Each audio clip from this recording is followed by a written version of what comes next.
Hi hello this is Sita Srikar from Guntur. మేము summer హాలిడేస్కి ఒక చిన్న ట్రిప్ ప్లాన్ చేసుకున్నామండి. ఫ్రెండ్స్ తోటి ప్లాన్ చేసుకుంది, చాలామందితో అయితే 4 మెంబర్స్తో ఎండ్ అయింది. మేము వైజాగ్ వెళ్ళడానికి ప్లాన్ చేసుకున్నాము. వైజాగ్ అంటే మనకు గుర్తొచ్చేది బీచ్ కదండి. చాలా చాలా బాగుందండి రిషికొండ బీచ్.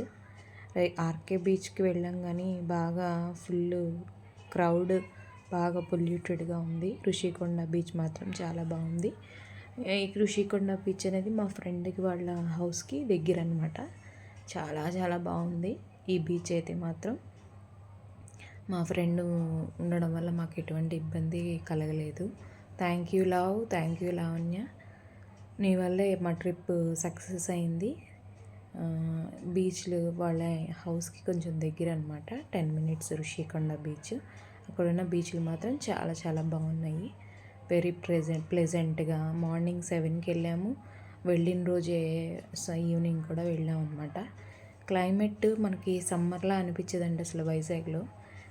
ఆఫ్టర్నూన్ 3కి 4 కల్లా కూల్ అయిపోతుంది, ఈ సముద్రం ఉండడం వల్ల అనుకుంటా. నెక్స్ట్ డే క్యాబ్ బుక్ చేసుకుని కనక మహాలక్ష్మి టెంపుల్కి వెళ్ళాము, బుర్జుపేట, విశాఖపట్నం. ఫ్రైడే కాదు కాబట్టి ఖాళీగా ఉంది. థర్స్డే వెళ్ళాము, అందరం శారీస్ కట్టుకుని సంప్రదాయపరంగా గుడికి వెళ్ళాము. ఇదిగోండి గుడి, అమ్మవారు చాలా బాగుంది. కిందకు ఉంటుంది అన్నమాట విగ్రహం. చూడండి మీకు చూపిస్తాను. ఇలా కనక మహాలక్ష్మి అమ్మవారి టెంపుల్ చాలా చాలా బాగుంది. ఖాళీగానే ఉంది టెంపుల్. కాసేపు ఎక్కువసేపే ఉన్నాము. ఆ రోజు తులసి దళాలతో అలంకారం చేశారు. ప్రసాదం తీసుకున్నాం. కైలాసగిరి వెళ్ళడానికి ఇట్లా రోప్వే ఉంటుంది కదా, రోప్వే ఎక్కి టికెట్ తీసుకుని వెళ్ళాము. మామూలుగా నడిచి కూడా వెళ్ళే దారి ఉంది, మామూలు దారి కూడా ఉంది. రోప్వే ఎక్కితే టికెట్ అనమాట. కైలాసగిరి అసలు ఎంత బాగుందంటే అంత బాగుంది. ఈవినింగ్ టైం వెళ్ళాము. చీకటి పడిన తర్వాత లైట్స్ అవి వేసిన తర్వాత బాగుంటుంది, కానీ మనకి రోప్వే ఉండదన్నమాట. అందుకని 5 to 6 మధ్యలో వెళ్ళాం ఈవినింగ్. ఎంత ప్రశాంతంగా ఉందంటే చాలా చాలా బాగుందండి. వైజాగ్ ప్రజలంతా అదృష్టవంతులు అనమాట. ఇంత మంచి క్లైమేట్,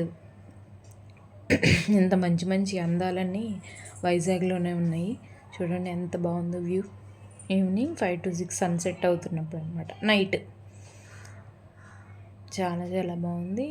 అక్కడ ట్రైన్ కూడా ఉంటుంది మనకి కైలాసగిరి చుట్టూ తిరగడానికి. అక్కడ లైవ్లో డ్రాయింగ్ వేస్తున్నారు, అది వేయించుకున్నాను. పర్ పర్సన్ వచ్చి 350 తీసుకున్నారు. నేను బాగా వేశారు, దాన్ని ఫోటో ఫ్రేమ్ కూడా చేయించుకున్నాను. చూడండి లైవ్లో మనం కూర్చుంటే మనల్ని చూసి వేస్తున్నారు అనమాట. అక్కడ మనకు ఫుడ్ అంతా కూడా అవైలబిలిటీ ఉందండి. పైన చికెన్ ఫ్రైడ్ రైస్ ఆర్డర్ పెట్టుకున్నాం. ఈవినింగ్ ఏమో టీ తాగాము. అక్కడే వ్యూ పాయింట్ ఉందన్నమాట. అక్కడ నుంచుంటే మనకి మొత్తం సముద్రం కనిపిస్తుంది. సముద్రం నుంచి ఈ కొండలు, రిషికొండ ఇవన్నీ అనమాట, కొండలు కనిపిస్తున్నాయి. ఎంత బాగుందో అసలు వ్యూ, చాలా చాలా బాగుంది. ట్రైన్ ఏమి ఎక్కలేదు కానీ అక్కడి నుంచి చూస్తూ ఉండిపోయాం అనమాట. చూడండి ఎంత బాగుందో. ఇక్కడి నుంచి ఒక పక్కన సిటీ, ఒక పక్కన సముద్రం. చూసారు ఎంత బాగుందో అసలు. ఈవినింగ్ ప్రశాంతమైన గాలి, చాలా చాలా నచ్చింది నాకు. Vizag people, you are so lucky. అక్కడే మనకి రవిచంద్ ఆర్ట్ అమ్యూజ్మెంట్ పార్క్ అని ఉంది. ఇక్కడ ఏదో మనుషుల నుంచి ఉన్నారేమో అనుకున్నానండి నేను. అక్కడ మనుషులు కాదండి, వాళ్ళు బొమ్మలు. 50 rupees టికెట్. అమ్యూజ్మెంట్ పార్క్ ఇట్లా ఉన్నాయన్నమాట. బయట గాడ్జిల్లా, సూపర్ మ్యాన్, జిరా ఇలాంటి మొత్తం బయట పెద్ద ఏనుగు ఇదంతా అనమాట. లోపలికి వెళ్ళి ఇవన్నీ ఉన్నాయి, లోపలికి వెళ్ళి చూసేస్తున్నారు. నెక్స్ట్ మన లేడీస్కి షాపింగ్ లేకపోతే ఎట్లాగండి, సిఎంఆర్ సెంట్రల్ మాల్కి వెళ్ళామన్నమాట లాస్ట్ డే. మాల్ అంటే తెలిసిందేగా, అన్నీ ఉంటాయి. మెక్డొనాల్డ్స్, పిజ్జా హట్, మనకి ఏం కావాలంటే అవి, బిర్యానీస్ అన్నీ ఉన్నాయి. ఆ రోజు మా ఆఫ్టర్నూన్ లంచ్ అక్కడే చేసి అక్కడికి నుంచి మళ్ళీ ఆర్కే బీచ్కి వెళ్ళామన్నమాట. మొత్తం మాల్ అంతా షాపింగ్ చేసాము, మాకు నచ్చినవి. చాలా బాగుంది. మీరు కూడా విజిట్ చేయండి. ఇంకా నెక్స్ట్ డే మళ్ళీ రత్నాచల్కి వెళ్ళి రత్నాచల్కి వచ్చేసాము. ఒక 1 మంత్ ముందే బుక్ చేసుకున్నాము. రత్నాచల్ మళ్ళీ మధ్యాహ్నం ఎక్కితే 1కి ఈవినింగ్ 6 అట్లా అయిందనమాట. వస్తూ రాజమండ్రి బ్రిడ్జ్ మీద మన గోదావరిని ఇట్లా షూట్ చేశానమాట.